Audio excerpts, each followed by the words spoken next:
সালাত যে ব্যক্তি আদায় করে না, রাসূল সাল্লাল্লাহু আলাইহি ওয়াসাল্লাম বলেন আল্লাযী আবদানা বাইনাল আবদি ওয়া বাইনাল কুফরি তারকুস সালাহ, যে ব্যক্তি সালাত আদায় করে না সে অমুসলিম, যে ব্যক্তি সালাত আদায় করে সে হচ্ছে মুসলিম।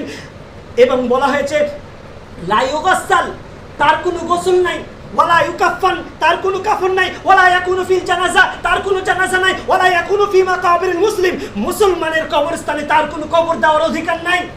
ওয়ালা তুসাল্লি আলা আহাদিন মিনহুম মাতা আবাদান ওয়ালা তাকুম আলা কবরিহি ইন্নাহুম কাফারু বিল্লাহি ওয়া রাসূলিহি। আল্লাহ সুবহানাহু ওয়া তাআলা বলছেন তার তুমি সালাতের ধারে কাছে যেও না, তার তুমি জানাজার সালাত আদায় করো না।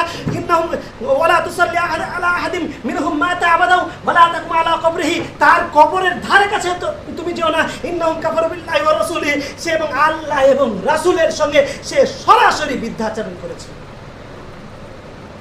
তাহলে মুসলমানের কবরস্থানে তার কবর দেওয়ার কোনো অধিকার নাই, তার কোনো জানাজা নাই, তার কোনো কাফন নাই, তার কোনো গোসল নাই, তার কোনো কিছু নাই।